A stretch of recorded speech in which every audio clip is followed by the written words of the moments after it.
자, 이번 시간에는 제56회 전기기능장 2014년 7월 시행한 것을 풀이해 보도록 하겠습니다. 먼저 1번, 동기조산기에 부족여자를 운전했을 때 나타나는 현상. 이게 동기조산기는 무브와 동기전동기죠. 이 무브와 동기전동기를 갖다가 사용하여 위상을 갖다가 조절할 때 사용을 하죠. 그럼 이게 어떤 현상이냐? 일반적으로 이런 그래프를 가지게 됩니다. 여기가 전기자 전류, 여기가 계자 전류, 여기에 코사인 세타, 역률 이꼴 1일 때의 부하곡선이 되겠죠.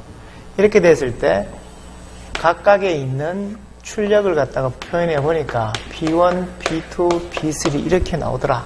이때 P1과 P2와 P3의 크기는 위에 있는 것일수록 출력이 더 큽니다. 출력, 각각 세대가 있을 때. 그럼 이렇게 됐을 때, 요 점을 기준으로 여기에서는 바로 뭐냐면은 부족여자, 즉 L, 리액터 작용을 하게 되는 것이고, 여기는 과여자 그래갖고 콘덴서 C 작용을 하게 되는 겁니다. 그러면 이게 부족여자가 되니까 리액터니까 당연히 무슨 전류가 흐른다? 지상전류 혹은 지상역률이 되고요. 여기는 과여자니까 콘덴서니까 진상 파트가 되겠죠. 진상이. 그리고 부족여자로 운전하는 이유는 전압 자체가 굉장히 많이 상승되어 있으니까 전압을 다운시킬 목적으로, 즉 전압 상승을 방지할 목적으로 사용을 하고, 진상으로 할 경우에는 역률 자체를 갖다가 조절할 목적으로, 역률을 개선할 목적으로 사용하는 게 이게 바로 동기조산기죠. 그럼 여기서 부족여자에 해당되는 거니까 바로 뭘로 작용을 하는 것이다? 2번처럼 리액터 작용을 하게 되는 거죠. 아닌 것이라고 물었네요. 그죠? 그럼 바로 뭐가 돼요?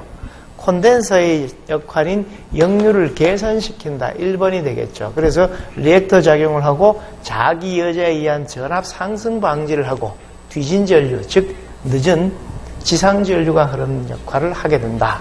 이런 의미가 될 것이고, 2번에 이상적인 전압전류원은 바로 이 전압원은 내부 저항이, 즉 내부 임피던스가 뭘로 둔다? 제로로 두죠. 제로로 두기 때문에 회로를 해석할 때 얘는 어떤 걸로? 단락으로 회로 해석을 하게 되고요. 전류원 같은 경우는 바로 어떤 것을 하는 것이다? 바로 내부 저항이 무한대가 되죠. 무한대가 되기 때문에 회로 해석을 할 때 어떤 형태로 해석하는 것이다? 바로 회로를 개방시켜 놓고 해석을 하게 되는 것이다.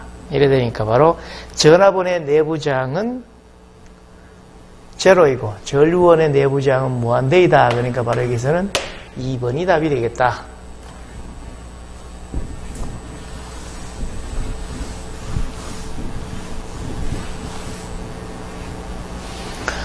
3번은요. 자, 그림과 같은 DTL 게이트입니다. 자, DTL 게이트가 요거는 두 개의 게이트가 연결되어 있습니다. 바로 뭐냐 하면은 여기에 있는 요 파트와 여기에 있는 요 파트가 되는데, 요거는 역할이 뭐냐 하면 AND 역할을 하고 요거는 NOT 게이트 역할을 하게 됩니다. 그럼 뭐 AND와 NOT이 되면은 바로 뭐가 돼요? NAND 게이트 역할을 하겠죠. 그래서 출력식을 보면은 이게 그럼 왜 AND냐를 보면은, 자, 여기에 플러스 5V가 걸려가 있으면 이렇게 저항을 거쳐 갖고 여기에 A, B, C 세 군데 다 전압이 여기서 인가되지 않으면은, 즉 입력이 인가되지 않으면은 전기가 어디로? 여기로 다 흘러버리죠. 이렇게. 즉 이쪽으로 출력을 안 갑니다. 근데 여기에 1이란 입력이 들어가고 여기다 1이란 입력이 들어가고 여기다 1이란 입력이 들어가니까 출력이 어떻게 됩니까? 여기에 출력이 나온다 이 말이죠. 이쪽에. 그럼 이렇게 나왔는 거를 바로 다이오드를 거쳐가지고 여기서는 어떻게 된다? 요 Z라는 데 출력을 내려고 하게 되면은 현재 전기를 넣기만 하면은, 즉 여기에 있는 요 입력이 인가되지 않으면은 여기에 출력이 나오죠. 그런데 입력이 인가되면 어떻게 돼요? 전기가 이렇게 흘러버리죠. 트랜지스터의 역할상. 그렇기 때문에 이 Z에는 전기가 일로 다 흘러버리니까 출력이 안 나온다 이거죠. 그럼 이게 바로 역할이 입력이 안 들어가야 제로여야 이게 1이 되고 1이면은 제로가 되는 낫 게이트의 역할이다 이거죠. 그래서 다이오드의 방향과 격을 봤을 때 여기는 AND, 여기는 NOT입니다. 그럼 어떻게 돼요? AND는 A, B, C 세 개 있으니까 A, B, C 세 개에다가 NOT 게이트를 사용을 하니까 이런 출력식이 나온다. G는 A, B, C 바라고 되어 있는 답이 여기에 1번이 되겠죠. 물론 뭐 무접점 논리 회로도로 그리면 이런 모양이 되겠죠. 이렇게 A, B, C 여기 NOT 게이트 이렇게 되어 있는 거하고 같으니까. 4번에 저압 전선로의 전련 부분의 전선과 대지 사이의 전련 저항은 사용 전압에 대한 누설 전류가 최대 공급 전류, 원래 한 가닥당 보통 그 전체를 갖다가 한 가닥당 기준으로 했을 때 얼마? 2000분의 1이 기준이 되겠죠. 이게 2000분의 1이 기준이 되고. 그래서 원래 누설 전류 IG는 최대 공급 전류의 얼마? 2000분의 1까지는 결론은 허용을 한다. 이런 의미가 되겠습니다.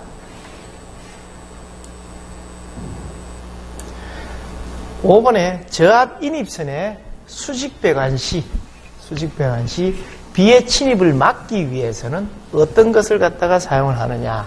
이거죠. 이러한 배관이 있다든가 하게 되면은 배관이 뭐 이런 식으로 해서 들어오고 있다.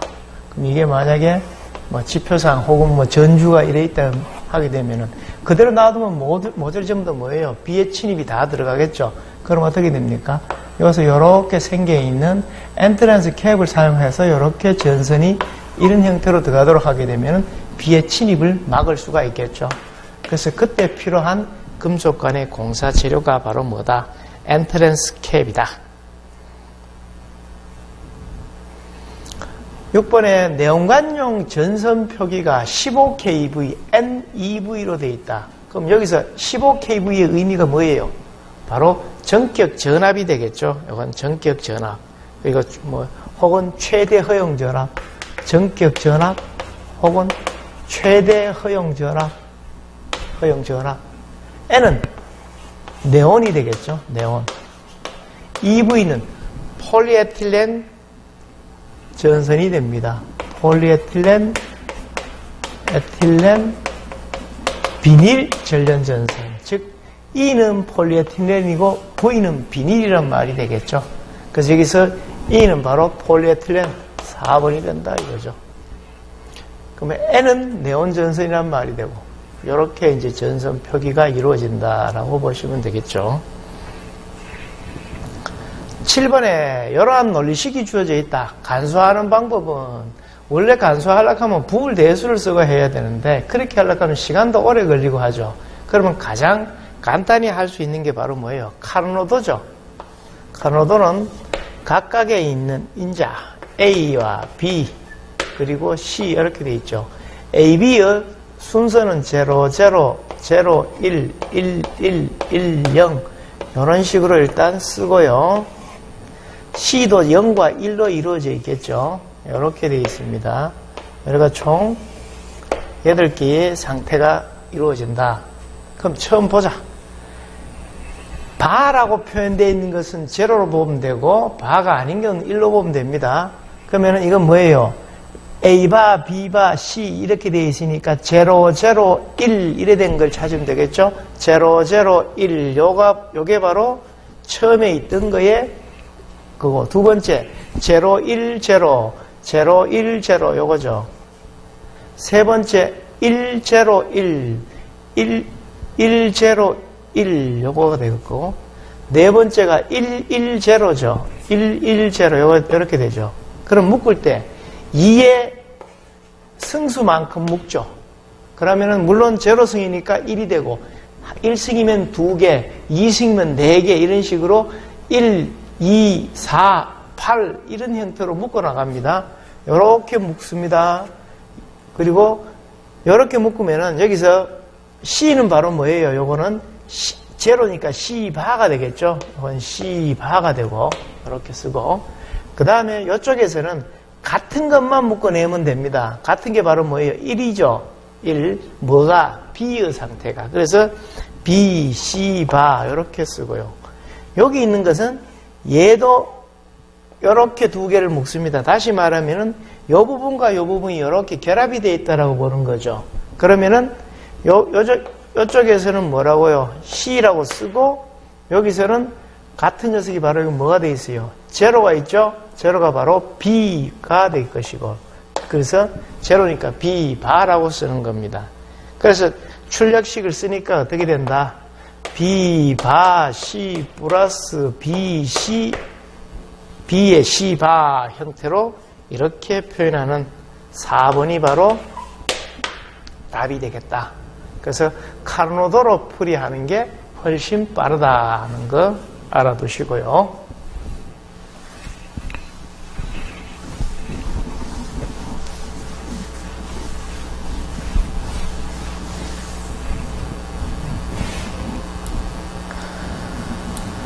자, 8번 누설 변압기의 가장 큰 특징이 뭐냐? 누설 변압기는 뭐 할 때 쓰는 겁니까?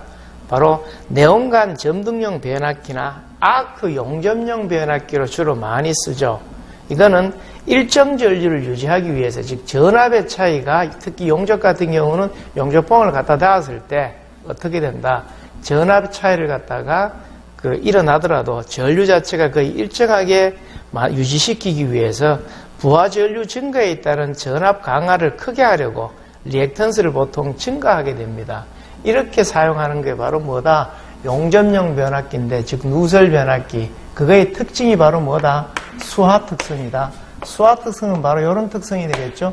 전압과 전류가 주어지면은 이런 일정 특성을 가진다. 다시 말하면은 전압이 높으면은 전류가 작고, 전압이 낮더라도 전류의 차이나 기타 이런 게 별로 그렇게 차이가 엄청나게 많이 나거나 그렇진 않죠. 이런 특성을 가지는 게 바로 그 일종의 정전류 특성을 가지는 걸 갖다가 얘기한다. 9번에 게르게스 현상. 게르게스 현상은 유도기에서 일어나는 이상기동 현상이죠. 그래서 게르게스 현상과 크로링 현상이 있는데, 게르게스 현상은 삼상 권선형 유도 전동기에서 일어납니다. 뭐 어떤 특징을 가지는가? 동기속도의 0.5, 그러니까 전체 동기속도의 한 절반, 2분의 1 되는 지점에서 그 속도가 일어나는 현상을 갖다가 바로 게르게스죠. 그리고 이걸 이용해서 실질적으로 기동 특성으로 이용을 할 수도 있습니다. 그 다음 나오는 게 농형에서는 바로 크로링 현상이라는 게 나오죠. 특히 이제 단상에 그런 현상이 많이 일어납니다. 낮은 속도에서 운전할 때 일어나는 거죠. 그래서 이걸 방지하기 위해서 어떻게 한다? 스쿠슬롯, 사구라 그러죠. 빗금쳐 있는, 다시 말하면 경사슬롯을 설치하게 되는데, 바로 이거는 농형에서 일어난다. 그래서 이게 게르게스 현상은 권선형, 크로링 현상은 농형, 이렇게 되는 겁니다. 10번에 그림은 어떤 반도체의 특징을 얘기하는 건가? 이건 바로 SSS에 해당되는 사항이 돼요.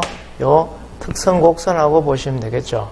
요거는 2단자 사이리스트로서 실리콘 시메트리컬 스위치 그래가지고 뭐 야코로서는 요거랑 비슷해요. 심벌 자체가 요렇게 되어 있으면은 요렇게 사용하는 것이 있습니다.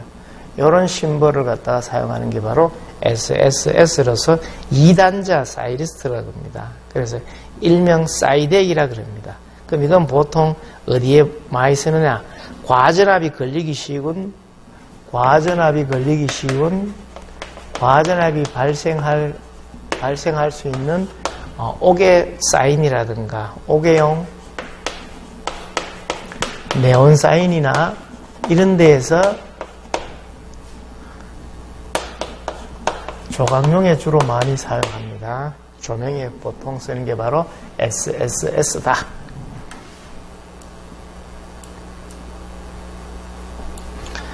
11번은 어떤 정연파의 평균값이 153이다. 실효값은 어떻게 되느냐?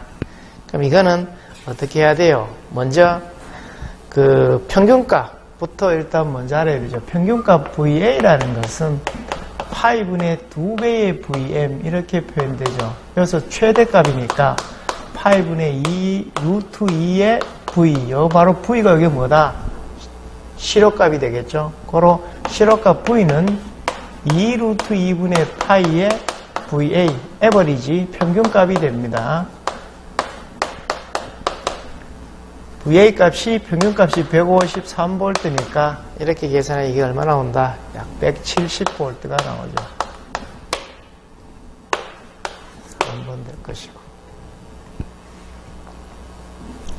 12번에 바리스터의 주된 용도, 바리스터는 바로 서지 전압에 대한 회로 보호용으로 보통 쓰죠. 요거랑 보통 헷갈리는 게 서미스터가 있죠. 서미스터는 그 열민 감성을 이용해서 온도 검출이나 보상에 사용하는 게 서미스터가 되고요.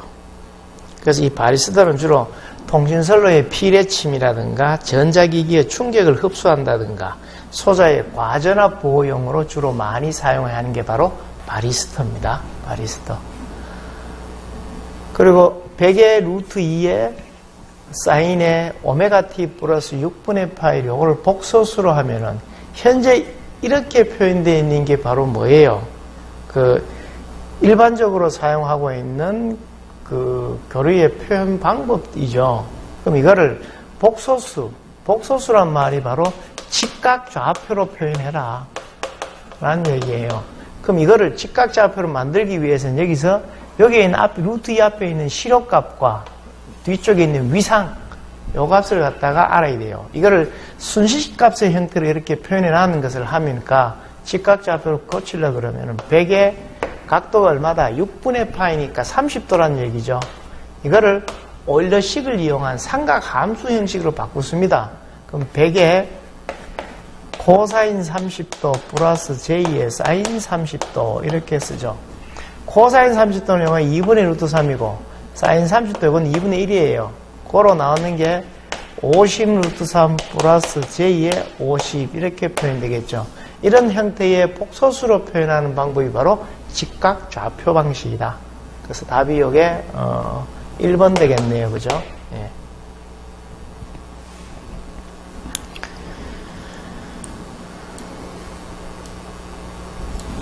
(14번은)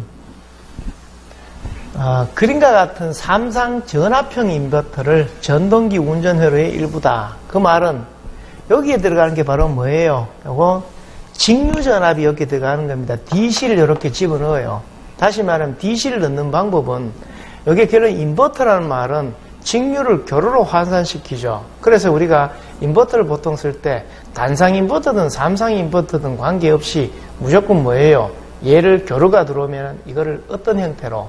직류의 형태로 바꾸고 그 직류를 다시 또 이러한 트랜지스터를 이용해서 뭘 하니까 바우티아를 이용하죠. 이용해서 뭘로 바꾼다? 교류로 환산시킨다. 그럼 이렇게 나오는 파형들이 대부분 다 PWM 파형들이 되겠죠. 그래서 여기서 이 트랜지스터의 주 역할은 여기에 다이오드가 붙어 있으면 결론은 밑에서 위쪽으로 올라가는 역방향은 전압이 발생하지 않도록 하고 위에서 아래쪽으로 가는 전압만 발생하도록 만들어주는 겁니다.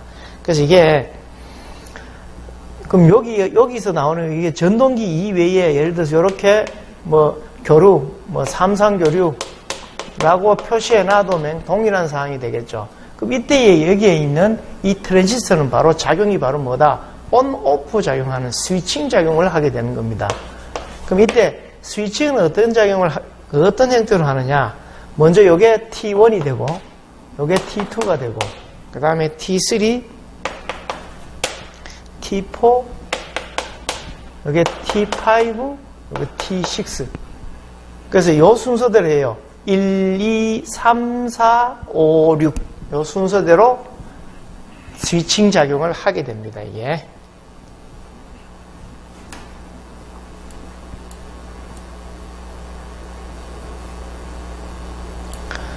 15번 인터럽터 발생 시 수행해야 될 일이 아닌 거 묻습니다.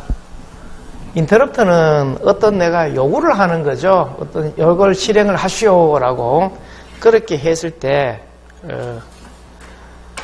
수행돼야 할 일이 아닌 것은 바로 수행 중인 프로그램을 보통 어디에다가 보통 넣습니까? 인터럽터 발생하게 되면 보조 기억장치, 예를 들어 갖고 이 이 일반적인 주기억 장치가 아닌 보조기억 장치, 하드디스크나 기타 이런 데에 넣는 게 아니라 주기억 장치 내에 일부를 갖다가 보통 사용을 해야 속도가 빨라지겠죠.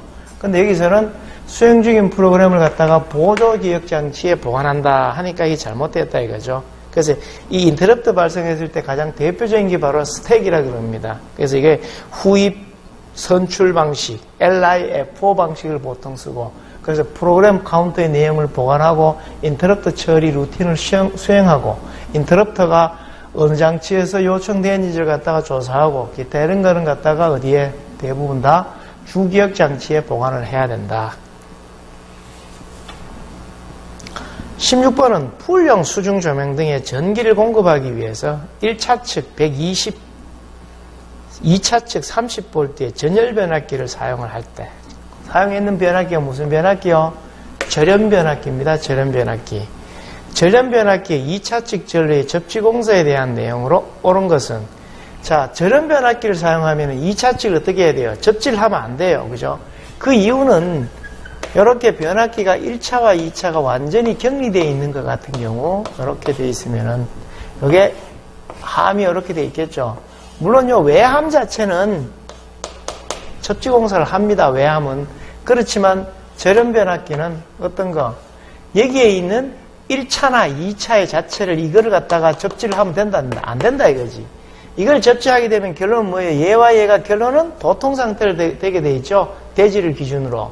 그렇기 때문에 이런 현상을 하기 때문에 2차 측 전로는 이거는 절연 변압기를 사용했을 경우에는 절대 접지하면 안 된다. 접지를 하지 않는다 하는 게 되겠죠. 그럼 이런 거는 대부분 다 어디냐? 소규모로 사용하는 어떤 소세력 회로들에 해당되는 변압기들은 대부분 다 절연 변압기를 쓰고, 특히 풀용 수중 조명 등은 누전, 즉 다시 말하면 감전의 위험이 있기 때문에 이렇게 절연 변압기를 갖다가 사용을 하게 된다. 그래서 보통 뭐 풀용 수중 조명 등은 원칙적으로 1차 측은 얼마 해야 돼요? 400V, 2차 측 150V 이하로 보통 쓰도록 보통 돼 있죠. 그리고 이러한 외함 접지는 이거는 뭐 써야 돼요? 특별제 3종 접지 공사 해줘야 됩니다. 풀용이기 때문에. 그리고 뭐 개폐기나 과전류 차단기를 보통 써야 되고요. 그리고 그 전련 변압기 30V 이하에는 요 안쪽에는 그 만약에 그 혼촉 방지판을 갖다가 설치해 놨다. 그러면 보통 뭘 써야 돼요? 제1종 접지 공사를 해야 되고요. 요 안쪽에 1차와 2차에 혼촉 방지판이 설치되어 있는 경우에는 제1종 접지 공사를 해야 되고, 뭐 이러한 것을 갖다가 기준으로 설치하는 것을 갖다가 봐야 된다 이거죠. 절연 변압기. 부스터 컨버터의 입출력 전압비 나옵니다. 부스터 컨버터는 뭐예요? DC에서 DC로 바꿀 때 전련형이냐 비전련형이냐를 갖다 묻는 문제인데, 보통 많이 쓰는 부스터 컨버터나 혹은 벅 컨버터 같은 경우는 대부분 다 비전련형입니다. 그럼 여기에서 부스터 컨버터의 입출력 B, VI분의 V0, 입력분의 출력은 보통 듀티비로 보통 많이 써요. 듀티비. 이렇게 돼 있으면은 여기서부터 여기까지 이게 T1이고 여기서부터 여기까지가 T2가 되겠죠. 이런 식으로 올라가면은 여기서까지. 그래서 이게 듀티 사이클은 T1분의 뭐 T2 혹은 T1 플러스 T2분의 T2 이런 식으로 이제 보통 사용을 하는데, 여기서 이 듀티 사이클 CBU를 갖다가 쓸 때 부스터 컨버터는 출력비가 1-D분의 1로 보통 사용을 하고요. 이게 이제 사지선당이니까 이게 안 나타나 있네. 그럼 여기서는 뭐가 돼요? 이게 3번이 되겠죠? 이렇게 이게 3번이 바로 부스터 컨버터고, 1번에 있는 저게 바로 뭐다? 벅 컨버터입니다.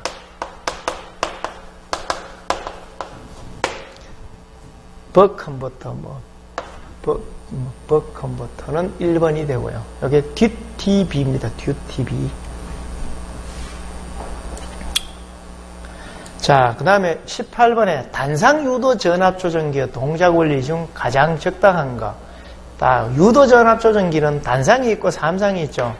단상은 일단 무슨 자계? 교본 자계를 갖다가 이용을 하고, 삼상은 회전 자계를 갖다가 이용을 합니다. 그럼 비교를 해봤을 때 단상은 위상차가 없어요. 입력이나 출력이나 거기에 비해서 삼상은 위상차가 존재를 하게 됩니다. 그럼 얼마만큼 존재하느냐? 그거는 위상 자체의 어떤 사용하는 거에 따라 달라지게 되는 거죠. 그래서 여기 고정권선이 있고 이렇게 생겨 있는 이렇게 되어 있죠. 그럼 이렇게 되어 있을 때 움직이는 건 실질적으로 뭐가 움직인다? 이렇게 된 요 녀석이 움직이는 겁니다. 여기는 요거 가지고 이렇게 위상을 갖다가 조정을 하기 때문에 하는 거죠. 그리고 또 단상에서는 뭐가 있다? 이렇게 생겨 있는 단락권선을 갖다가 가지고 있죠. 단락권선은 뭐 누설 리액턴스에 의한 전압 강화를 방지할 목적으로 가지고 있는 게 바로 단상에는 뭘 가지고 있다? 단락권선을 가지고 있다 이거죠. 여기서는 가장 적당한 무니까 이거는 교본작에 의한 전자유도작용이라는 것만 알아두시면 되겠습니다. 19번에 그림과 같은 회로에 입력전하 220을 가할 때 35옴의 저항에 흐르는 전류. 그러면은 여기에 흐르는 요 전류를 물으려 그러면은 전체 전류가 일단 뭔지 먼저 알아야 되겠죠. 그럼 전류를 알려고 하면 뭐 어떤 걸 알아야 된다? 전체 합성 저항부터 먼저 알아야 된다. 합성 저항 R0라는 것은 32옴 플러스 요거는 병렬이죠. 20 플러스 30에 20 곱하기 30 하니까 이건 얼마? 44옴이 나옵니다. 그럼 이래 되니까 여기에 전체 흐르는 전류 I0는 44분의 입력이 220가 있다 그랬네요. 그죠? 220이니까 이때의 전류 값을 보니까 얼마 된다? 5A가 된다. 그럼 전체 전류는 5다 이거죠. 그럼 5A가 요까지는 같이 왔다가 하나는 여기로 가고 하나는 여기로 가겠죠. 그렇기 때문에 어디에 35옴에 흐르는 전류 값을 한다 하면 20 플러스 30에 35옴에 흐르는 전류니까 어디에 20옴이 위쪽에 올라가고 그때에 흐르고 있는 전체 전류 값을 해주니까 이때의 전류 값은 얼마? 2A가 된다 이거죠. 그리고 딱 보면은 어떻게 됩니까? 만약 이런 형태로 딱 나온다든가 하게 되면은 숫자상으로 봤을 때 20하고 30대에 있으면 30쪽이 훨씬 더 작은 전류값이 흐르겠죠. 전체가 얼마 한 5 정도쯤 되면은 여기는 한 3, 여기는 2 이런 형태로 분배가 된다라고 보시면 되겠다. 이건 1번이 되겠죠. 1번.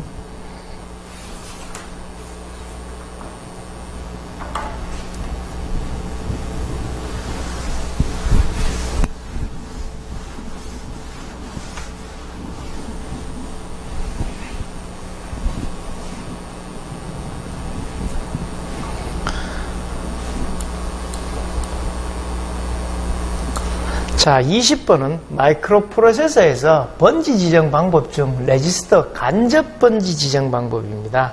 간접 번지 지정 방식은 명령어 번지 필드가 가리키는 번지에는 무조건 뭐가 유효 번지가 들어있도록 만들어야 된다. 메모리 참조 횟수를 2번 할 수 있도록. 그래서 로드 A 해놨는가 안쪽에다가 어떤 이런 크기에 해당되는 것을 갖다가 넣어 놓으면 되겠죠. 이거는 1번이 답이 되고요. 자, 21번처럼 이렇게 출력 함수가 뜻하는 논리 게이트가 있다. 그럼 이거에 대한 명칭을 써라 라고 돼 있죠. 그럼 이걸 하려고 하면 어떤 거 알아야 돼요? 논리식을 일단 1차적으로 먼저 확인을 해야 됩니다. 그럼 먼저 A가 이렇게 갑니다. 요 안쪽에 뭐 있어요? 이건 AND니까 요 도트가 있죠? 도트가 있는 거다. 그러면은 요 파트는 어떤 녀석이 나온다? 요 파트는 A가 들어오고 B가 들어오니까 A와 B가 도트 되는 거 여기에 NOT 게이트 이렇게 붙어 있죠? 그죠? 그럼 요 파트는 A는 그냥 들어오죠? A는 그냥 들어오고 도트에 여기 있는 요거 A, B, 바 됐는 게 요걸 또 NOT 게이트를 거치니까 이렇게 전체 바가 되겠죠. 그럼 요 파트는 B가 그냥 들어오고 A, B 바에 전체 바 이렇게 들어옵니다. 그럼 요거를 거치니까 여기는 뭐가 나온다? 여기는 A의 A, B 바의 전체 바 도트 요거 두 개 합쳐지니까 그죠? B의 AB 바의 전체 바를 해줬는 거에다가 여기에 NOT 게이트 또 있으니까 이렇게 되는 거죠. 그 다음에 여기는 어떻게 돼요? 요 의미 자체는 요거에 대한 NOT 게이트가 되는 거죠. 다시 말하면은 이렇게 1차가 이렇게 연결되어 있다든가 하면 요건 뭐하고 똑같아? 요렇게 생겨있는 NOT 게이트하고 똑같습니다. 그러면은 요 파트는 결론적으로 어떻게 돼요? 여기 바를 하나 더 있는 거하고 역할이 똑같죠? 그러면 요 두 개는 이중부정이니까 없어지고 남은 건 어떻게 됩니까? A의 AB 바, B의 AB 바의 요것 바, 요것 바, 이래 되죠. 그럼 요거는 드모르강 정리에 의해서 요거를 반 나눠요. 반 나눠요. 나누면은 요게 각각의 NOT 게이트로 바뀌어지고 도트가 뭘로 바뀐다? 플러스로 바뀐다. 즉 OR로 바뀌게 되는 거죠. 그러면 A바 플러스 AB 바 이렇게 바 되고 도트 B에 바가 한 개만 있으면 되죠. B 바에 플러스 AB 바 이래 되죠. 그럼 이것도 뭐 돼요? 바가 두 개니까 다 없어지겠죠. 그러면 남았는 게 뭐가 남는다? A바 플러스 AB 도트에 B바 플러스 AB 이렇게 됩니다. 그죠? 이거를 얘를 이렇게 한번 즉 분배를 시킵니다. 이렇게 그러면 나오는 게 A바 플러스 A가 되고 도트 A바 플러스 B 도트 B바 플러스 A가 되고 B바 플러스 B 이렇게 되죠. 그럼 이게 이제 부울식에 의해서 얘는 뭐 돼요? 1이 되고 얘도 1이 되고 남았는 건 요거 두 개만 남죠? 요 두 개 남았는 거를 어떻게 해야 됩니까? 요렇게 한번 다시 또 분배시켜야 되죠. 요렇게 분배시키니까 A바 B바 플러스 A바의 A 플러스 B의 B바 플러스 AB 이래 되죠. 그럼 여기서 이거는 뭐 돼요? 제로가 나오죠? 남았는 건 뭐 나온다? A바 B바 플러스 AB 이래 되는 거다. 그럼 이 출력식을 갖다가 알아내야 된다 이거지. 이 출력식이 해당되는 게 익스클루시브 OR이냐 익스클루시브 노알이냐 난드냐.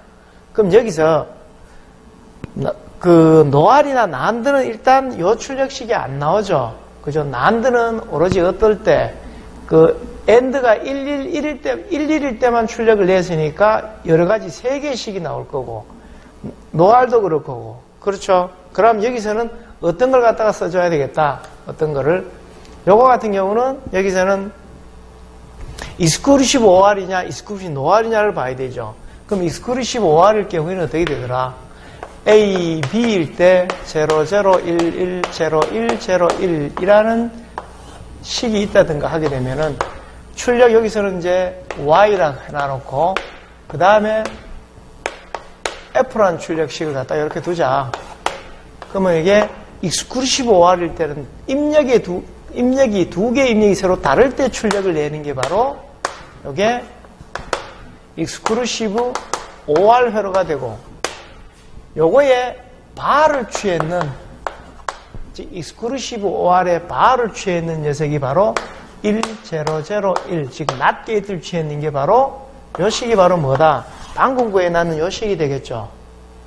그러면 이렇게 익스클루시브 OR에 바를 취해놨는 녀석을 보고 뭐라 그러는가? 익스클루시브 노알이라 그런다 이거죠.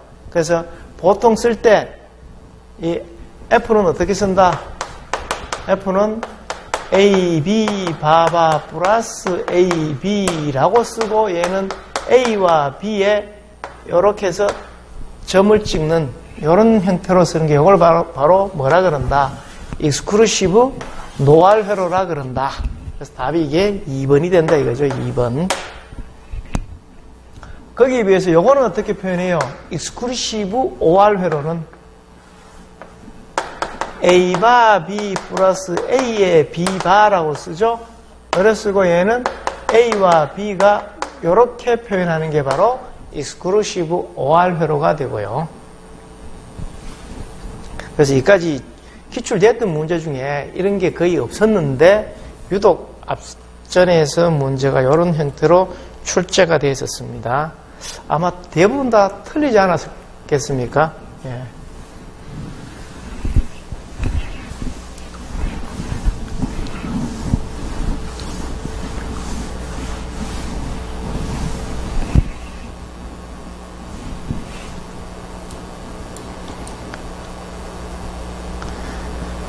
(22번에) 저압 옥상전선로를 갖다가 전개된 장소에 시설하고자 한다. 그럼 다음 중 옳지 않은 것은 뭐냐? 자, 옥상전선로는 일단 인장 강도가 2.3kN 이상으로서 지름 2.6mm 이상의 경동선을 써야 됩니다. 그리고 지지점 간의 거리는 얼마? 15m 이내로 하고, 전선은 당연히 전련전선을 갖다가 써야 되겠죠. 당연히. 그리고 또 전련선이나 전련성, 내수성 혹은 그 난연성을 가지고 있는 애자를 사용을 해야 되고요. 그리고 전선과 그 저압 옥상 전선로에 시설한 조형제와의 이격거리는 2m고, 만약에 전련전선이나 특고압 전련전선 케이블 경우에는 1m까지 가능하고요. 그리고 상시 바람이 분다든가 하게 되면은 식물에 접촉하지 않도록 해야 된다. 그럼 여기서 틀린 게 바로 뭐냐? 바로 뭐예요?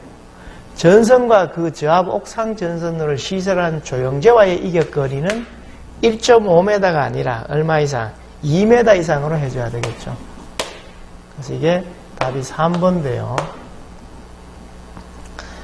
물론 이제 이때 전선이 고압 전련 전선이냐 기타 뭐 케이블이냐 이렇게 되면 이게 얼마? 이격거리가 1m까지 가능하게 되고요.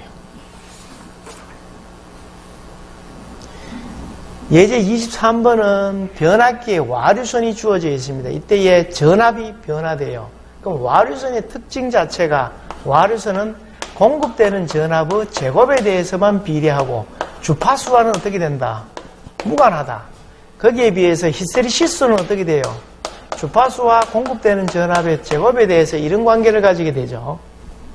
그렇기 때문에 여기서 주파수가 이렇게 변화됐다 손 치더라도 와류선이기 때문에 주파수를 고려한다 안 한다? 주파수를 고려할 필요가 없다 이 말이죠. 그러면 주파수를 고려할 필요가 없으니까 어떻게 돼요? 와류선이 처음에 620이고 그 다음에 모르겠다 얼마로 바뀌었는지 620일 때의 전압이 3300 제곱이 있으니까 제곱은 넣어주면 되겠죠. 이게 얼마? 2650V로 전압이 낮아졌다 이거죠. 고로 PE는 요래 되고 요래 되니까 3300에 2650의 전체의 제곱 곱하기 620 이렇게 하니까 낮아지겠죠. 얼마로 낮아지느냐? 400W가 된다. 그래서 이게 2번이 되겠죠.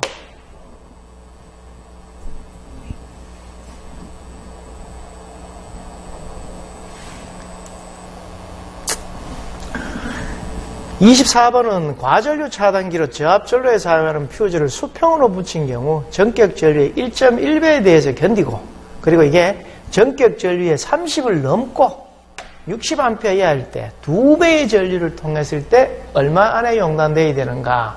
그러면 30에서 60 사이가 되겠죠? 몇 분입니까? 4분 안에 용단되어야 된다. 요거는 표가 있죠, 그죠? 표를 보고 찾아야 됩니다.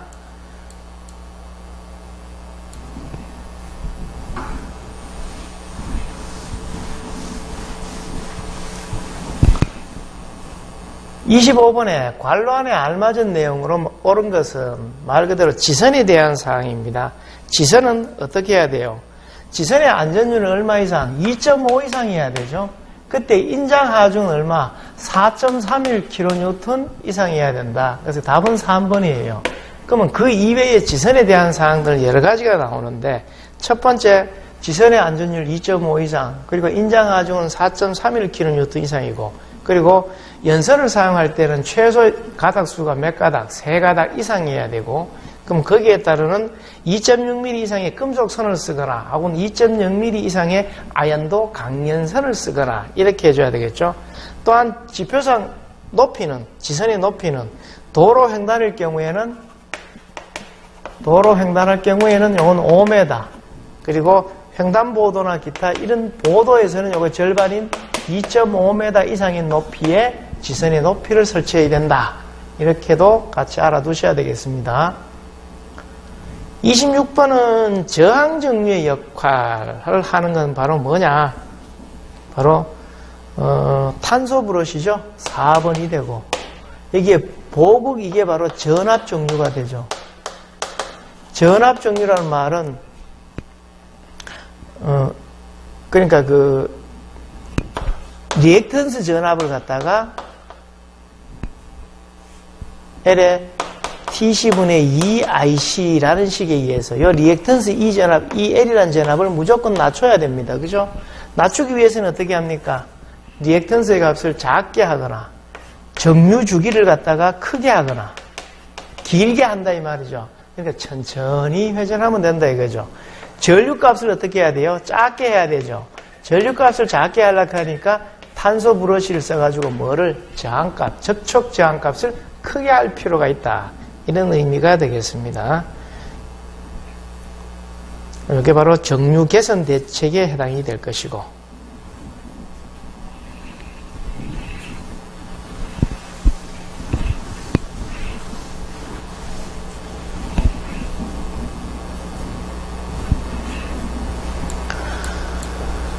자, 27번은 전격 전류가 60A는 삼상 220짜리 전동기가 직접 전로에 접속되는 경우에 전로의 전선은 그러니까 전선 굵기를 구하라는 얘기입니다. 자, 그러면은 전동기가 직접 접속이 되어 있으니까 전동기는 50A를 기준으로 넘어서면은 1.1배, 50A 이하일 경우에는 얼마? 1.25배를 갖다가 해준다 이거죠. 그리고 이게 60A 되니까 60 곱하기 1.1 해줬는 몇 암페어에 해당되는 66A에 해당되는 전류값을 가지는 허용 전류를 가지는 전선으로 해야 된다 이거죠. 변압기 온도 상승 시험하는데 가장 좋은 방법이 바로 뭐다? 반환부하법이죠. 반환부하법은 브론델, 홉킨스, 카프법이라는 건데 얘는 여기서 얘기하는 실부하법처럼 직접 부하를 갖다가 전체 다 거는 게 아니라 어떤 거 철손과 동손에 해당되는 만큼 철손과 동손 즉 구리손에 해당되는 것만큼만 걸어가지고 그걸 갖다가 뭘로 일반 출력으로 환산시키는 방법입니다. 공급에서 이거를 온도 상승을 갖다가 상승을 측정하는 방법이죠. 이 측정하는 방법이 종류는 세 가지가 있어요. 이렇게 브론델, 홉킨스, 카프법 이래갖고 브론델법, 홉킨스법, 카프법 이렇게 있다 이거죠. 그리고 이거 이외에 이제 단락시험법이라 그래가지고 보통 이제 등가부하법이라 그러죠. 변압기 권선 한 개를 갖다가 단락시켜가지고 그때 일어나는 열을 갖다가 측정하는 방법을 갖다가 온도 상승을 측정하는 방법으로서 가장 많이 사는 것은 반환부하법이 되겠습니다. 29번에 직류원 직권전동기를 교류에 사용한다. 이게 이제 직권전동기 같은 경우는 교직 양용으로 사용 가능한 만능전동기죠. 그럼 그렇게 했을 때, 그럼 직류용을 교류에 쓴다 해가지고 어떤 그 기능이나 이런 거에 문제가 없느냐? 꼭 그런 건 아니죠. 어떤 문제를 가지고 있죠. 그래서 이게 직권전동기에서 강구할 대책으로 옳은 거, 원통형 고정자를 보통 사용하고, 원래 원통형을 사용해야 됩니다. 계좌 권선의 권선수를 갖다가 크게 하면은 리액턴스가 커지기 때문에 안 돼요. 작게 해야 되고요. 그리고 전기자 권선수를 갖다가 이것도 어떻게 합니까? 작게 해줘야 됩니다. 증가시키면 안 되고요. 브러쉬의 접촉 저항을 갖다가 어떻게 해야 됩니까? 정류가 잘 되게 하기 위해서는 작은 것을 쓰는 게 아니라 큰 것을 써줘야 되겠죠. 그래서 해당되는 것은 이게 1번이 됩니다. 그래서 이게 직류 직권전동기는 교류전원을 갖다가 사용을 할 수 있는데 자극은 철덩어리란 말은 결론은 원통형 고정자를 쓰겠다는 얘기가 되고요. 그리고 철 고정자로 되어 있기 때문에 철선이 굉장히 큽니다. 철선이 크고 그리고 계좌 권선과 전기자 권선의 인덕턴스 때문에 역률이 나쁩니다. 그럼 역률이 좋게 하려 그러면은 여기서처럼 계좌 권선수하고 전기자 권선수를 갖다가 감소시켜야 돼요. 그럼 감소시키면은 회전력이라든가 게 되게 잘 안 나오겠죠. 그래서 이것들 때문에 역률이 나쁩니다. 또한 브러쉬에 의한 단락에 의한 전기자 코일 내에 큰 기전력이 유기되어 정류가 불량하죠. 그럼 정류가 불량하는 걸 갖다가 좀 더 감소시키기 위해서는 뭘 써야 된다? 탄소 브러쉬를 써갖고 접촉 저항이 큰 녀석을 써야 된다. 이런 얘기가 되겠죠.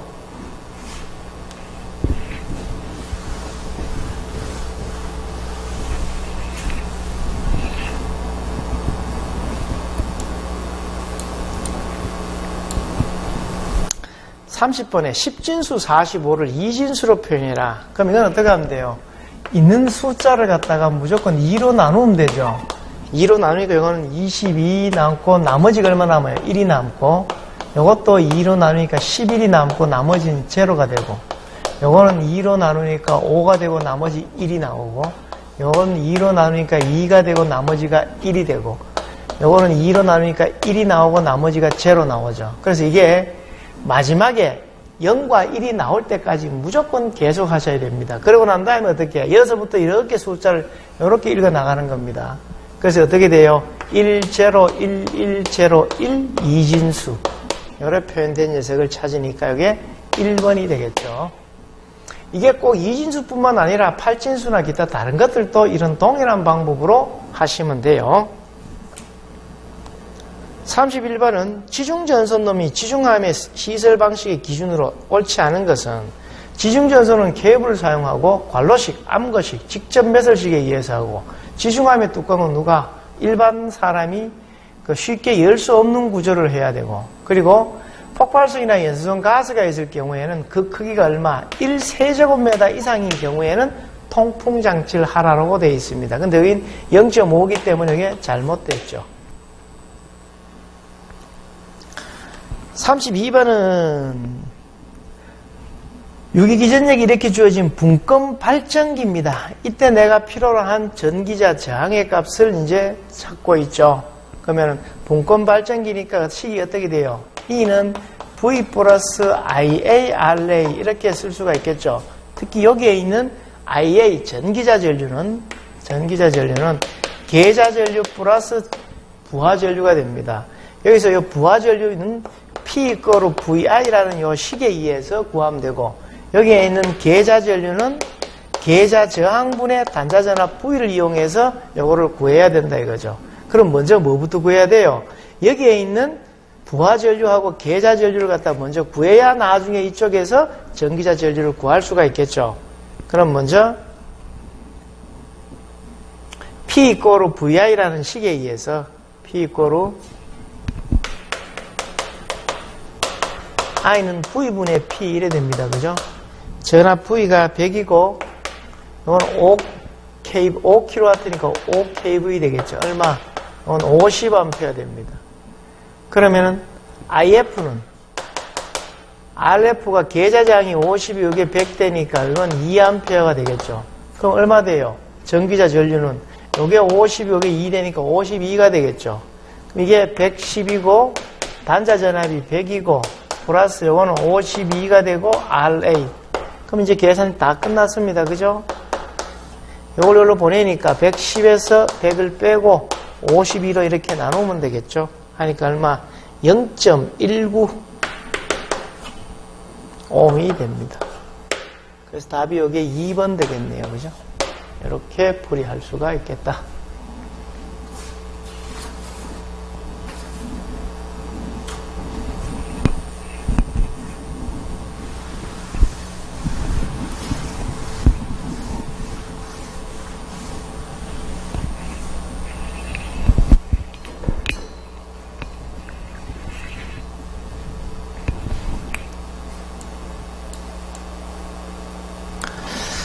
(33번처럼) 삼상유도전동기 동기속도 N에서는 P분의 120F 이렇게 쓰죠. 고로 극수와 동기속도는 어떤 관계를 가져요?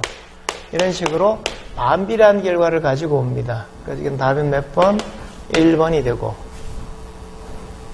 34번처럼 금속관 배관에서 관의 굴곡에 관한 사항이다. 그러면 만약 굴곡이 배관이 이런 식으로 돼 있다. 그럼 여기서 이렇게 휘면 이렇게 나오겠죠. 또 여기서도 이렇게 나왔다. 또 이런 배관이 있다.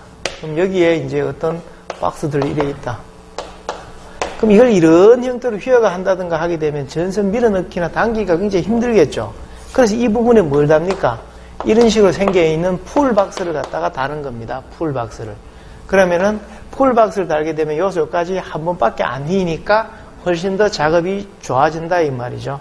그래서 이게 답이 3번 풀박스를 설치한다. 이렇게 쓸 수가 있겠다.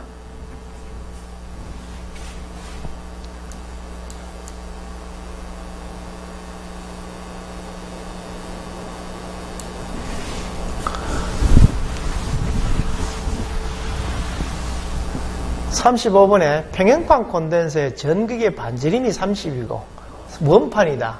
그러면 이때의 콘덴서의 정전 용량 평판 콘덴서니까 C는 D분의 입실론 S라고 쓰죠.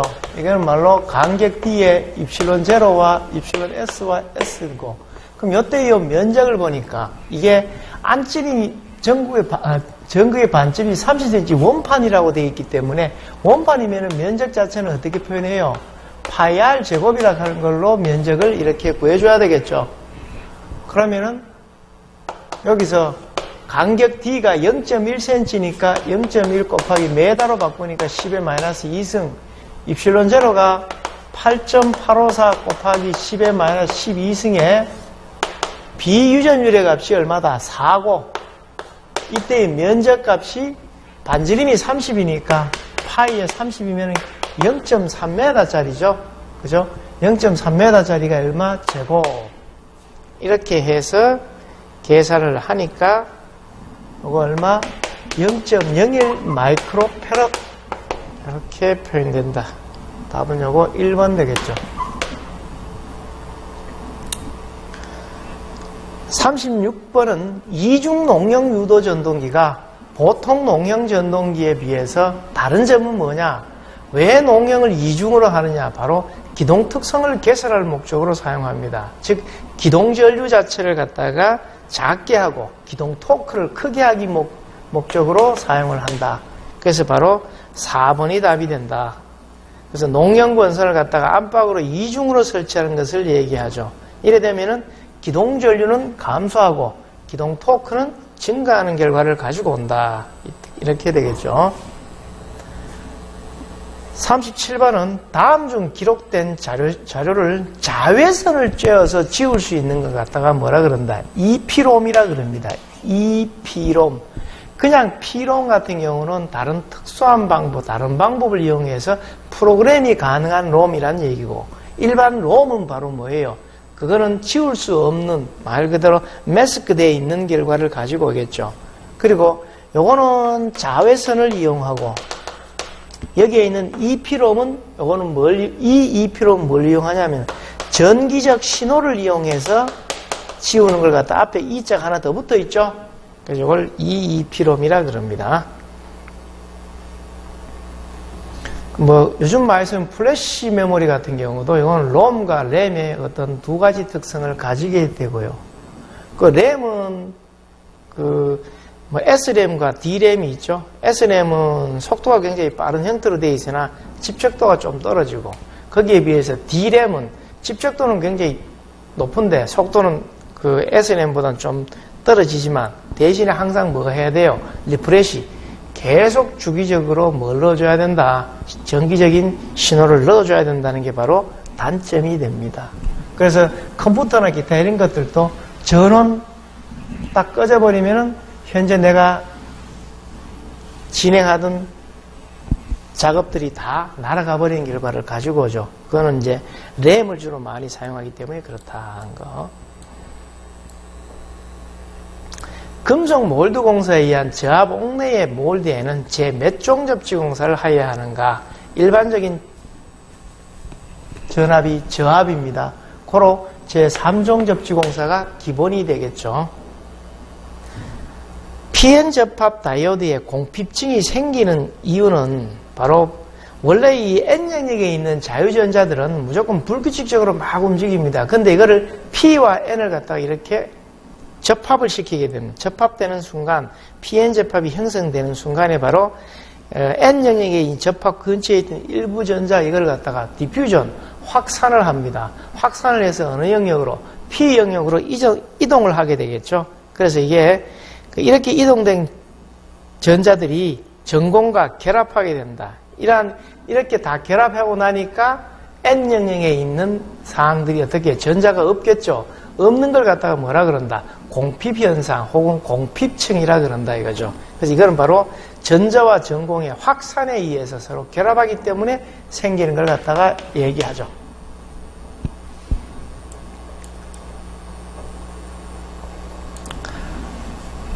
동기전동기는 유도전동기에 비해서 어떻게 되는가? 동기전동기는 안 좋은 점이 바로 뭐예요? 일단 기동장치가 무조건 있어야 됩니다. 자기 혼자는 스스로 기동이 안 돼요. 그래서 보통 유도전동기법을 쓰거나 혹은 자기기동법을 이용해서 별도의 이제 기동권선을 가지게 되는 거죠. 그리고 속도를 갖다가 동기전동기는 동기속도로 딱 고정되어 있죠. 그래서 이게 유도전동기에 비해서 기동특성이 양호하다. 기동특성이 없죠. 그렇기 때문에 유도기를 이용한다든가 혹은 별도의 보상권선을 이용해서 이거를 기동을 시키고요. 속도는 동기속도로 딱 고정입니다. 그래서 자유롭게 속도 조절이 불가능하고 구조는 농형이나 기타 이게 유도기보다 상당히 복잡합니다. 구조는 간단하지 않고 복잡하고요. 그리고 역류를 1로 운전할 수 있다. 그거는 뭐 때문에?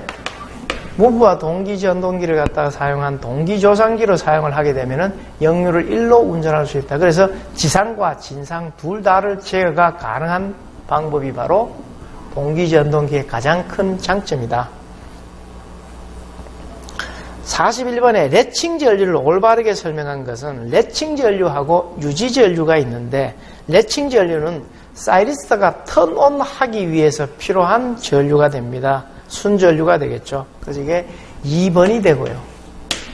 그리고 사이리스트를 온 상태로 유지하는 데 필요한 게이트 전류, 유지하는 데 필요로 하는 게이트 전류가 아니라 유지하는 데 필요한 온 전류, 즉 에노드 전류가 바로 유지 전류가 되고요. 다음 8086 마이크로 프로세서의 세그멘트 레지스터의 종류가 뭐냐? CS, DS, SS, ES, SS 총 4가지입니다. AS는 아니고요. 이거는 별 수 없이 외우셔야 되는 사항이 되겠습니다.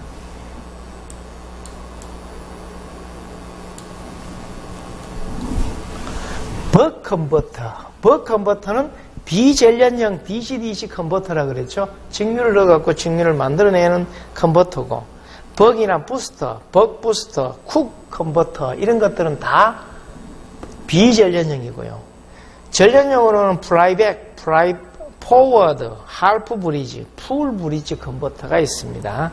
그리고 여기서 이거 전련형 컨버터를 계속 여기 잘못됐고요. 그리고 직류 입력 전압 대비 출력 전압의 크기를 나타내는 직류와 직류 컨버터라 그랬습니다. 그리고 입력 전압에 대한 DTB로 나타난다. 벅은 그러니까 이게 VS분의 V0 해놨는 걸 D라고 하고요. 앞에 부스터 부스터 컨버터는 1-D분의 1로 해서 저게 부스터 컨버터였고요. 그리고 벅 컨버터의 출력 단위는 보통 직류 성분을 통과시키고 거류 성분을 차단하기 위해서 LC 저역 통과 필터를 갖다가 사용한다. 이거는 꼭 벅 컨버터뿐만 아니라 다른 컨버터들도 보통 이렇게 사용을 하는데 이거는 전련형이 아니라 비전련형입니다. 그래서 이게 틀린 게 4번이다. 그래서 비전련형 컨버터의 종류는 벅 컨버터, 부스터 컨버터, 벅 부스터 컨버터, 그리고 쿡 컨버터 이렇게 총 4가지 종류가 있습니다. 44번은 조상기에 내부 고장이 생긴 경우, 조상기 같은 경우는 종류가 뭐 있냐면은 콘덴서 C가 있고 그 다음에 블로 리액터 L이 있고 그 다음에 동기 조상기하고 총 3가지 종류가 있겠죠. 요래 있는데 C와 L은 얼마까지? 500kVA 이상이 되면은 그리고 이거는 어디에서 15,000kVA가 넘어서면은 일단 하는데, 요건 이상 종류가 존재합니다. 어떤 거? 요거는 과전류, 내부 고장, 이런 거 생기면 뭐 해야 돼요? 자동 차단 장치 다 설치해야 됩니다, 이거. 그럼 500에서 15,000까지도 어떻게 해야 된다? 당연히 자동 차단 장치 설치합니다. 그럼 어떤 거 설치하느냐? 어떤 고장에서 과전류 내부 고장은 똑같이 적용되고 여기 한 가지 더 추가돼요. 과전압이 더 들어가게 되면은 자동 차단 장치하고요. 그리고 조상기는 과전류나 과전압에 대한 것은 고려하지 않아도 돼요. 내부적인 고장에 대해서만 자동 차단 장치를 갖다가 설치하면 된다.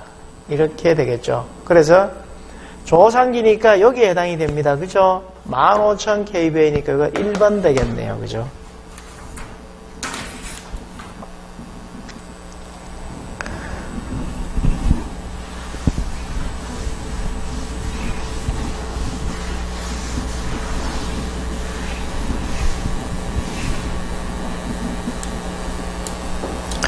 (45번은) 2.5스퀘어의 전선 5번하고 4스퀘어짜리 전선 3번을 동일 금속관에 넣어 시공할 경우에 관의 굵기는 어떻게 하느냐? 이때의 전련전선을 금속관 내에 넣을 때 보정계수는 2.0으로 한다라고 나옵니다. 자, 이거는 일단 안쪽에 넣어야 되는 게 몇 퍼센트 아닌지를 갖다가 알아야 되겠죠. 그러려면 여기서 도체의 굵기에 따라 가지고 전련체의 두께와 총 단면적이 이렇게 주어져 있습니다. 물론 이것만 넣으면 되지만 마지막에 뭐 되어 있어요? 보정계수로 넣어둬라 했죠. 이 말은 뭐냐면은 전선이 이렇게 있으면은 이 빈 공간이 이렇게 발생을 하죠. 서로 굵기가 다를 경우에. 그러면 여기서처럼 굵기가 서로 다른 것 같은 경우는 몇 퍼센트? 40%에 플러스 마이너스 8%가 가미된 32%를 적용을 해야 되죠. 만약에 그 전선의 굵기가 같을 경우에는 몇 퍼센트까지? 48%까지 가능하다. 이래 되니까 32%가 됩니다.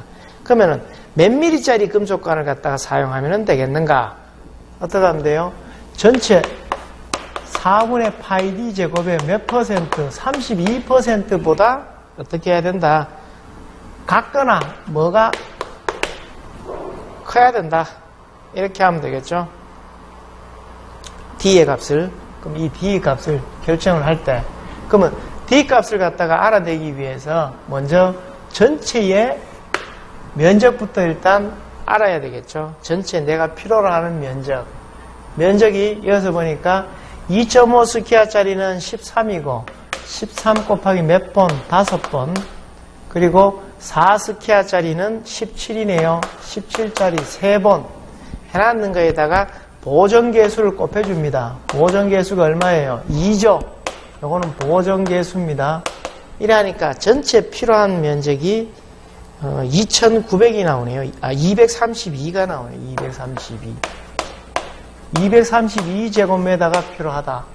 그러면 요거의 전체 관 안에 있는 면적이 그러면은 4분의 파이 d 제곱에 0.32 했는 거가 여기 232다. 그럼 어떻게 하면 돼요? 얘를 여기로 보내고 얘도 보내니까 파이 d 제곱은 0.32분의 232 곱하기 4 이래 나오죠. 그로 D는 여기서 파이도 결론 여기로 보내야 되겠네. 그죠? 하니까 이게 얼마 나오냐 하면은 D의 값이 30.38 38mm 나온다. 요거보다 커야 된다 이 말이죠. 요거보다. 그러면은 여기서 사지선당에서 얼마? 36mm짜리 후광전선관을 써야 된다. 이렇게 되겠죠. 36mm는 이제 4번이 되겠습니다.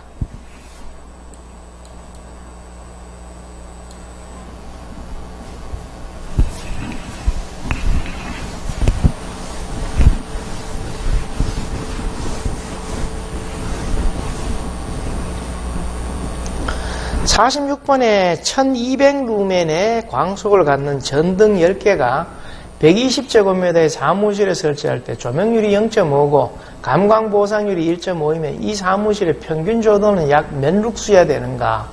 어떤 식을 써요? FUN = EAD라는 식을 써서 여기에 뭐를 평균 조도 2를 구하면 됩니다. 그죠? 고로 E는 AD분의 FUN 이렇게 쓰면 되겠죠? 면적이 이미 120이라 주어져 있고 감광 보상률이 1.5고 조도가 광속이 1200이고 조명률이 0.5 전등 몇 개? 10개. 그러니까 나머지는 계산하시면 되겠죠? 바로 33.33 룩스 3번 될 것이고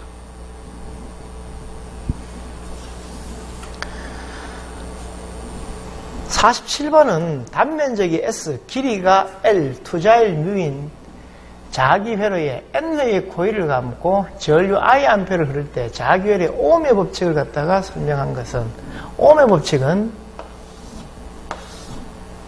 우리 전기회로에서는 어떻게 해요? 이렇게 쓰죠? VIR 이렇게 씁니다. 그죠? 요거를 자기회로에서는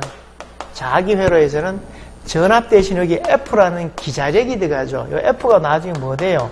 NI가 됩니다. F = NI. 그리고 전류가 여기서는 자기회로에서는 자속 파이가 되고 R이 여기서는 자기장 RM으로 이렇게 표현이 되겠죠. 그럼 여기서 내가 여기서 ohm의 법칙을 하니까 자속 B는 자속 파이는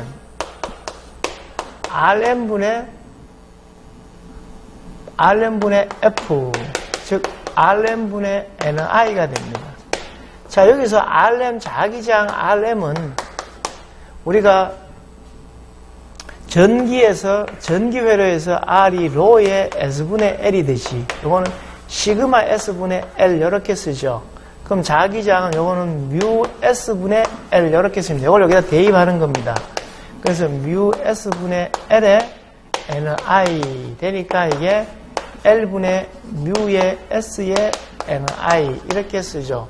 이렇게 써놨는데 여기서 표시하는 방법이 바로 뭐예요? 이 자속 파이를 갖다 구하니까 L분의 뮤 S NI 되는 3번이 답입니다. 그죠?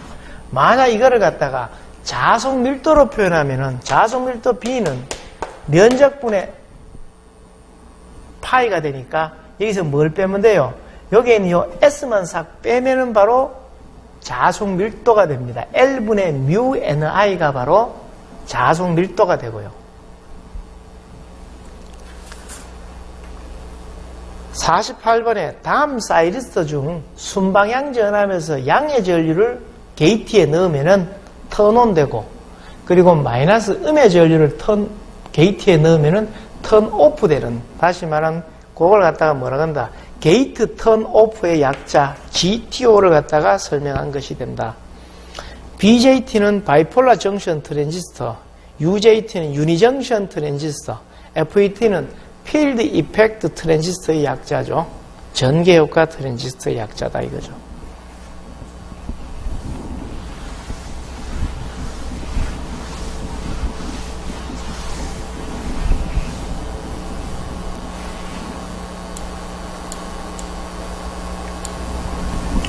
동기발전기에서 부하가 갑자기 변화할 때 발전기의 회전 속도가 동기속도 부근에서 진동하는 현상을 갖다가 이걸 난조라 그러죠. 그러면 난조를 없애기 위해서 어떻게 합니까? 보상권선을 갖다가 설치를 한다든가 이렇게 하죠. 그럼 보상권선이 제동권선입니다. 그죠? 제동권선. 그러면 난조의 발생 자체는 바로 뭐냐? 가장 큰 게 바로 그 부하의 급변한 변화입니다. 그래서 그걸 없애기 위해서 제동권선을 설치한 게 가장 효과적이고 프라이얼 효과를 갖도록 뭐 어떤 설치를 한다든가 또 뭐 관속 모멘트를 크게 한다든가 이렇게 하면 되는 거죠. 그리고 또 고조파를 갖다가 포함된 경우에 고조파를 제거하기 위해서 단절권, 분포권 그리고 또 혹은 Y 결설을 하고요. 그리고 뭐 보통 그 난조로 인해서 생기는 이러한 진동은 자동적으로 놔두면은 점차 없어져서 그게 그 정상 상태로 돌아갈 수 있습니다. 지중전선로 공사에서 케이블 포설 시 케이블 끝단에 설치하여 당길 수 있도록 하는 걸 갖다가 바로 풀링 그립이라 그럽니다. 그래서 이게 일반 지중 케이블 공사 같은 경우는 선로 자체가 굉장히 무겁고 가요성도 굉장히 떨어지기 때문에 그 포설하기가 힘들거든요. 그때 보통 쓰는 게 전동 윈치라든가 롤러, 풀링 아이, 풀링 그립 이런 걸 이용해서 사용을 한다. 모든 전기 장치에 접지시키는 이유는 바로 기준 레벨을 잡기 위해서죠. 그래서 지구의 정전 용량이 커서 전위가 거의 일정하기 때문에 기준을 잡을 목적으로 접지를 시킵니다. 52번은 전선의 접촉법 중에서 2개 이상의 전선을 병렬로 시설합니다. 그 말은 하나의 전선 포설을 해놨는데 이게 전류가 작다든가 하게 되면은 동일한 전선의 규격을 한 라인 더 포설해서 병렬로 사용할 수 있다는 얘기죠. 그러면 병렬로 사용하는 각 전선의 굵기는 최저 여기 빠져버렸네요. 그죠? 이게 50스키아 이상으로 하고 전선은 같은 도체 재료 길이 굵기가 똑같아야 됩니다. 그래서 각극의 각 전선은 동일한 터미널 러그에 완전히 접속해야 됩니다. 똑같은 터미널을 사용해야 되고요. 병렬로 사용하는 전선에는 각각의 퓨즈를 설치하면 안 돼요. 이거 퓨즈 설치하면 안 돼요. 만약에 개 중에 한 개가 조금 잘못돼가지고 퓨즈가 뭐 소손된다든가 하게 되면은 다른 한쪽에 모든 부하 전류가 다 걸리기 때문에 문제가 됩니다. 그리고 교류회로에서 병렬로 사용하는 전선은 금속 관안에 항상 넣었을 경우에 전자적 평형이 생기도록 시설해야 된다. 이거는 맞는 말이 되겠죠. 틀린 거 찾으니까 3번 되고요. 콘덴서 기동형 단상 유도기의 설명으로 옳은 것은, 이거는 보통 축원선이 이렇게 있으면은 이게 회전자죠. 그럼 이렇게 된 녀석하고 이거 어떻게 뭐 원심력 스위치를 쓴다든가 하고 옆에 이렇게 보조 권선을 갖다 이렇게 달죠. 물론 뭐 보조 권선 이렇게 안 하고 뭐 여기다가 이렇게 이건 필요 없지.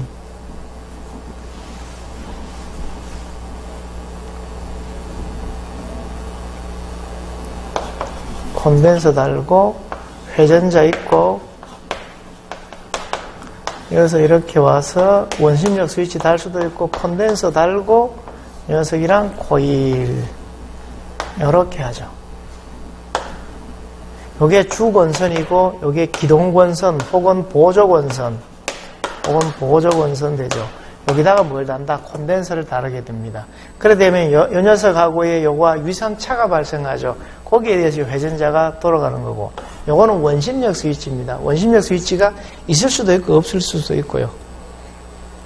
이렇게 하면 위상차가 생겨가지고 회전을 하는데, 예를 들면은 요 콘덴서 작용 때문에 당연히 그 역률이나 뭐 기동 전류가 좀 작아지는 이런 특성을 가지게 됩니다. 그래서 기동권선하고 콘덴서는 항상 무슨 연결이다? 직렬 연결이어야 되죠. 직렬 연결이니까 2번 되겠네요. 콘덴서를 기동권선에 직렬 연결한다.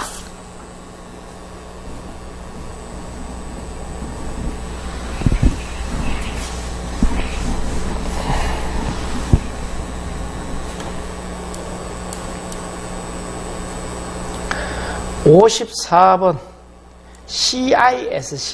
CISC가 바로 뭐냐? 복합명령 집합 컴퓨터입니다. 복합명령 집합 컴퓨터. 이게 CISC고 RISC라는 게 있는데 이거는 축소명령 집합 컴퓨터의 약자가 돼요. 그러면 이게 복합명령 집합 컴퓨터는 이 복잡한 고도의 명령 체계를 갖다가 동시에 수행하도록 보통 만들어져 있죠. 그래서 명령의 개수가 보통 100에서 한 250개 이상이 되고 주소 지정은 5에서 한 20가지로 다양하고 명령어를 갖다가 기억장치 내의 오퍼랜드에서 바로 처리할 수가 있고요. 그리고 명령어의 길이는 고정적이 아니라 고정적인 게 바로 요 RISC의 특징이 됩니다. 이건 4번 되죠. 55번부터가 이제 공업 경영에 대한 사항들이 되는데, 일정 통제를 할 때 1인당 작업을 단축하는 데 소요되는 비용 증가를 갖다가 비용 구배라고 하죠. 그래서 코스트 슬로프라 그럽니다. 비용 구배는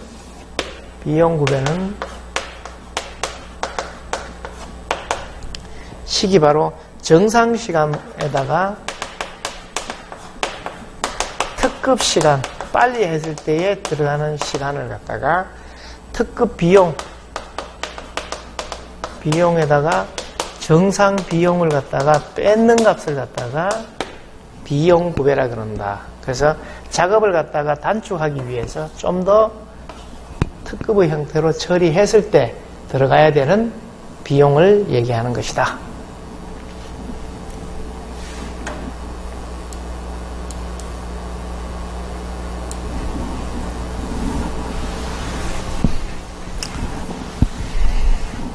그림의 오시곡선을 보고 가장 올바른 내용.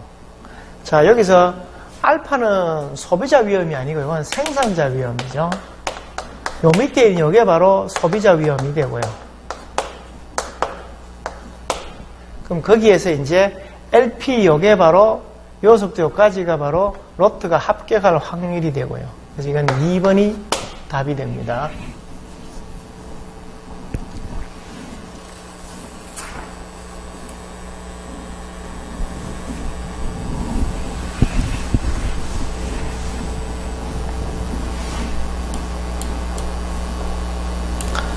그 57번에 이제 NP 관리도 혹은 뭐 PN 관리도라 그럽니다. 시료군마다 시료수를 N이 100이고 시료군의 수 K가 20이고 시그마 NP 이꼴 77이다. 그러면 이게 이래 됐을 때 NP 관리도의 관리 상한선 문수입니다. 관리 상한선 UCL은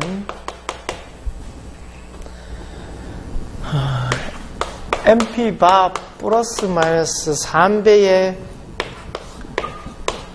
NP바 마이너스 P바 이렇게 쓰겠죠. NP바 마이너스 1 마이너스 P바 이렇게 써야 되겠네. 이게 이제 플러스일 경우에는 관리 상한선이 되고 마이너스일 경우에는 하한선이 되겠죠. 그럼 여기서 먼저 분량계수 NP부터 구해야 되죠. 분량계수 NP바는 K분의 시그마 NP 나오죠. 시료군의 통 숫자가 K가 20이고 이게 시그마 NP가 77이라고 되어 있죠. 그러니까 이것은 3.85가 나오고, 그럼 거기에 따라서 분량 P는 시그마 N분의 시그마 NP로 쓸 수 있으니까 시료 크기의 전체 다가 얼마냐? 시료분의 수가 20개고 그때의 숫자가 100이니까 100 곱하기 시료분의 수 20을 같이 해주고 그때 NP 숫자가 77이라 그랬죠. 그래 하니까 여기에 P 값이 0.0385 그 분량률이 이만큼 나온다 이거죠. 소수점으로. 그러다니까 이게 UCL은 NP바가 분량계수가 3.85개고 플러스 3배에 NP가 3.85에 1 마이너스 분량률 0.0385를 해주니까 9.62 관리 상한선이 바로 9.62가 된다. 4번 되겠죠.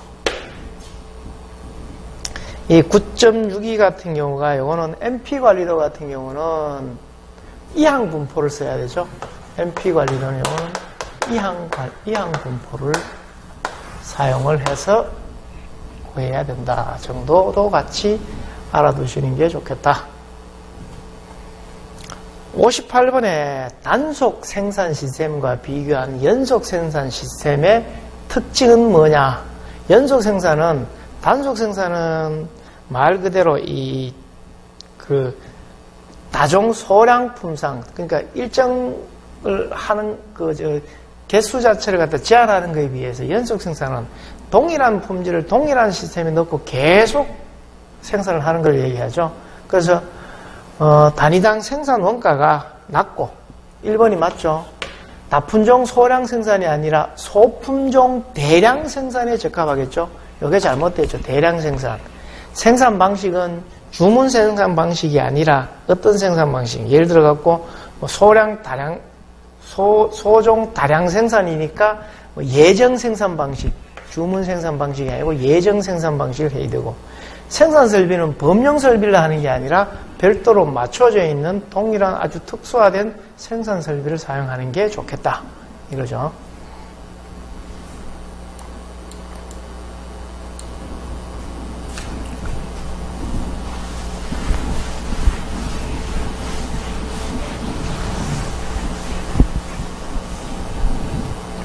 미국의 마틴 마리타사에서 시작된 품질 개선을 위한 동기부여 프로그램입니다. 거기에서 모든 자격자가 무결점이라는 문구가 들어갔죠. 그러면 바로 뭐예요? ZD, 다시 말하면 제로 디펙트 운동이죠. 제로 디펙트 운동. 그래서 이게 3번 됩니다. 이거는 종업원들의 주의와 연구를 통해서 작업상 발생하는 결함, 즉 디펙트를 갖다가 없애는 운동이 되겠죠. 종업원들에 의해서 시행하는 거. ZD 운동이 되고, 그 다음에 MTM법에서 사용하는 1TMU는 몇 시간인가? 바로 10만 분의 1시간이 되겠죠. 1번 됩니다. 그죠? 예.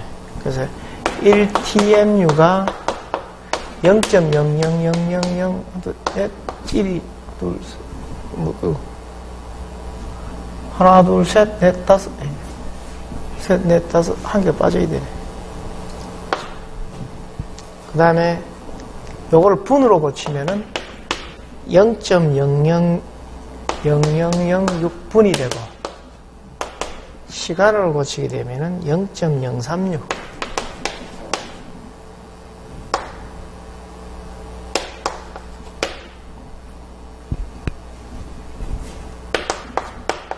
시간 분 초.